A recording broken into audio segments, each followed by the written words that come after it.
With the new update, the new progression confuses players, so I thought I would like to show you some tips and tricks for the most optimal ways to progress. I'm not talking about silly things like do your quests, do your mini pass, etc. That's boring. I have some juicy stuff. Let's start with toy machine. I know this is such a controversial topic in the community and a lot of you hate it, but I'll discuss that in a future video. However, I would like to point out the best ways to get the most out of your toy machine. Before getting into keys, I would like to discuss the mechanics of the machine itself. You see, each banner has a guarantee that gives you a grand prize if you hit it. This guarantee would reset if the banner timer runs out. What I would do is, I would not start buying on a timed banner unless I have enough keys to get the guaranteed reward. If you don't do that, there is a chance your banner will disappear when you have like 10 rewards left for the guaranteed reward. This really stinks because it means your 70 keys were completely gone with it as well, with literally zero value given to you. This applies to epic banners as well, so if you don't have 140 keys, do not buy on an epic gacha because epic keys are too precious to be wasted like that. I know it will take years to get epic keys under the current system, which gives you 2 a month, but I'm hoping the developers will kind of give some buffs to epic keys. This does exclude the battle machine gacha since it's not timed, so feel free to pull a few single pulls there as it won't be wasted. I believe this pity reset is a huge issue, which is why I made this in Photoshop and showed it to the developers directly for them to consider implementing. Having the counters up here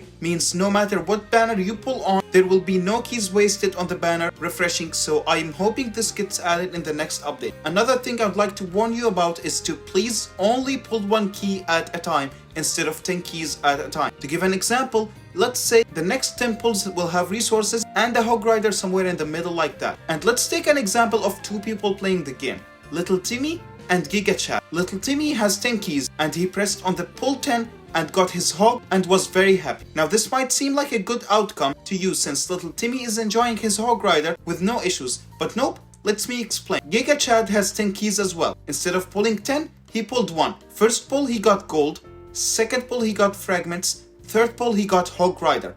Now Giga Chad has 7 keys left, which is way better considering they both got hog rider now, but Giga Chad has way more keys to get chompy. Now getting to the best thing to spend resources on. For silver keys, it's only 1 banner, but even if you have all the skins, sometimes it's worth spending for the fragments and the gold. I'll be honest, personally I'm not using mine just because I'm not in a hurry to progress, so I'd rather wait and see if any changes happen. However, if you want to progress and get new minis, you could use them to get fragments and refined minis for XP. It's your choice. For gold key, majority of you guys will spend on Hog Rider since he's fun and who doesn't want a new mini. However, I would keep in mind trying to unlock dioramas is better for you in the long term. If you go to the gold key skin section and pull skins from there, you might be able to say get your first animal skin and unlock the Misty Forest diorama. The skin plus the diorama upgrade are a total of 13 piggy chest XP, which is very important. The reason the piggy chest is important is because it literally generates gold keys passively over time. I think having 4 chances every day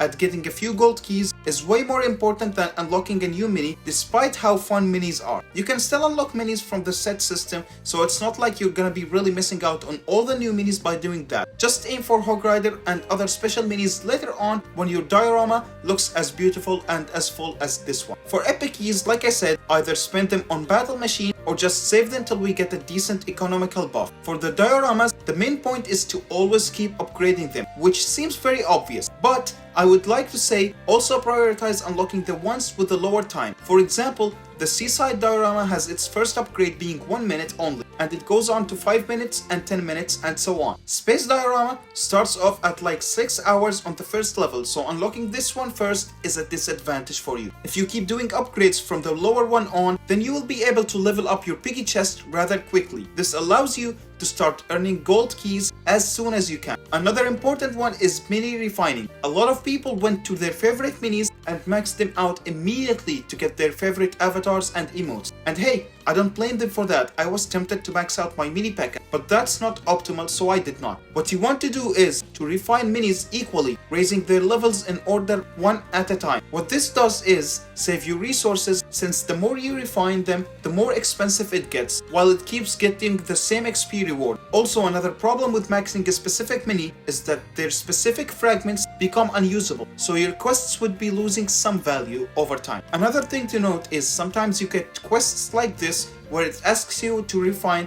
Magic Archer to level 10. Although I have other minis at level 6 and 7, I think it's definitely worth doing since you will refine it anyway, so might as well get some resources back. Got any other tips? Post them in the comments down below, my dudes.